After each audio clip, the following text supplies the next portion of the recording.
What is up, YouTube? Back for another quick video on the S650. Today we're going to be installing some new JLT goodies.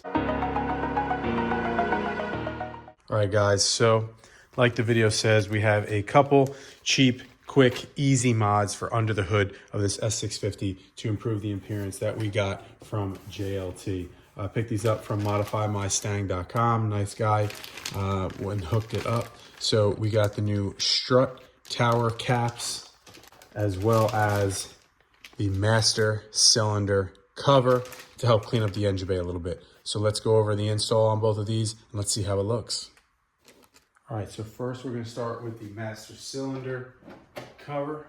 So you just have to remove these three push pins here. Now, if you're like me and super anal about these things and you don't want to see them all marred up, I'll show you a trick. So if you can make out, there's a little notch right here in the push pin. Each one of them has one right here, about 1/4 inch. So rotate it to where you can access it.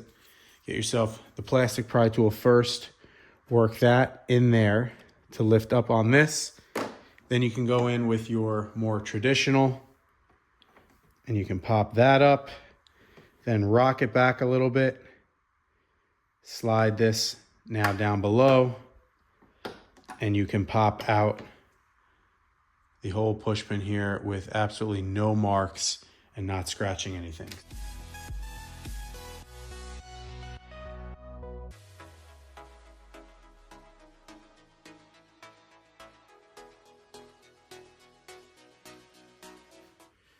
We're gonna place this on here, and you'll see that there is a notch right here for your hood release cable.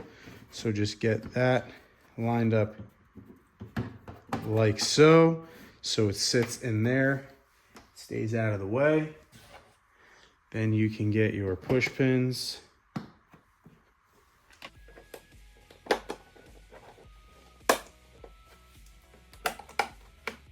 And you're all done with that one. Now let's move on to the strut tower caps. All right guys, so we have run into our first problem with installing the JLT strut tower covers, because of course nothing can ever be easy or simple, no matter how simple the part is.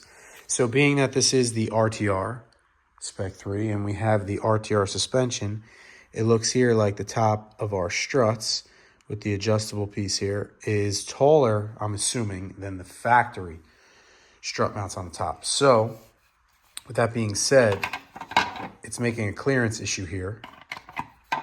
You can see where it does not sit flush. So in order to get these to fit, I came up with this little rigged system here. So we're gonna see how it works. So I had some of these leftover spacers here, and this was able then to touch the strut tower. I'm gonna hot glue them to this. So basically they're the exact same size, and I'm just extending the posts, as you can see. And then we're gonna put our Velcro pads on top of that, and we should be able to secure it.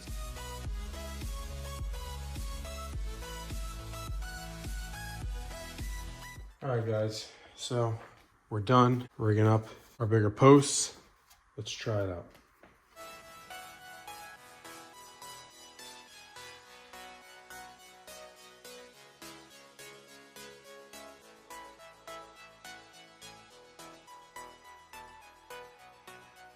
All right guys, so I was unhappy with the white dots. You could see it, it just didn't look very good. So I went on Amazon and I bought these small little Velcro black dots. They were like $2 for a pack of 15. So we're just gonna put these back on now, and we're gonna see if it looks better and overall what you guys think. And we're back for the 9th time. So if you saw, I was not happy with how it was angled and perched. So I made the executive decision. What I did was I had drilled the hole right in the center.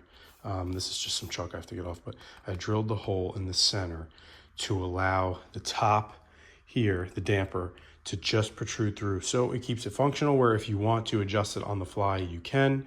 And then it also keeps the rest of this all covered up. So I'll show you here. What I did was I drilled a little pilot hole, and then I used a step bit up to a 7/16, and it made it the perfect size for the top. So we'll go over here now. It would install just like so, and then I have to put the new Velcro pads down. So you can see it sticks up just a little bit here so that you can adjust the damper if need be. And then now it sits all nice and flush the whole way around.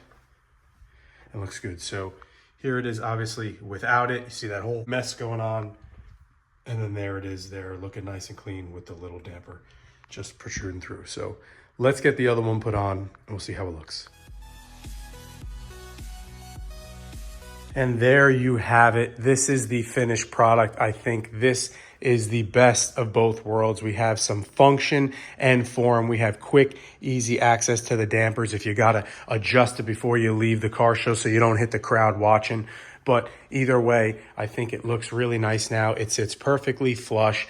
It fits the way it's supposed to. And you just have the little damper up here sticking out again, so you can access it easily if you need to, or you can just leave it there. But either way, I think it looks way better than having access to that whole strut tower where you can see all the bolts and everything protruding through. And I didn't like how it was sitting all angled and not flush. Here now it sits nice and perfect. So let me know what you guys think. Hopefully this helps anybody who is interested in this product and has an RTR or has some aftermarket front struts or mounts that does not allow you to utilize these. So you let me know what you guys think. I think it looks super clean.